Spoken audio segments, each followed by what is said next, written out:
নমস্কার বন্ধুরা, সুব্রত টেক চ্যানেলে সকলকে স্বাগত জানাই। আপনি যদি এই দুটি কাজ এখনও না করে থাকেন তাহলে অবশ্যই করে নিন, কারণ এই দুটি কাজ না করলে আপনি কোনো অবস্থাতেই অন্নপূর্ণা ভাণ্ডার কিন্তু পাবেন না।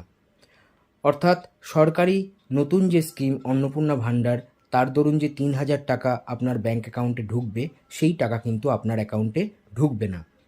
কোন দুটো কাজ সেটা ভালো করে শুনে নিন।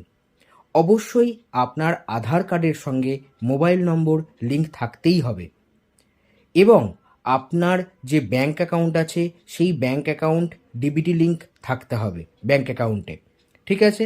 তো এই দুটো জিনিস যদি আপনার না করা থাকে, এক্ষুনি কাছের কোনো আধার সেন্টারে গিয়ে আধারের সঙ্গে মোবাইল নাম্বার লিঙ্ক করিয়ে নিন, আর কোনো ব্যাঙ্কে গিয়ে বা কোনো শাখায় গিয়ে ডিবিটি লিঙ্কটা অবশ্যই করিয়ে নিন। তবে ডিবিটি লিঙ্ক শাখা ছাড়াও বিভিন্ন সাইবার ক্যাফে থেকেও করা যাচ্ছে, এবং আমার সেই নিয়ে ভিডিও আছে ডিবিটি লিঙ্ক কীভাবে করবেন, তো সেই ভিডিও দেখতে পারেন। তো এইটি কিন্তু আপনাদের অবশ্যই করে নিতে হবে যদি আপনি অন্নপূর্ণা ভাণ্ডারের টাকা পেতে চান।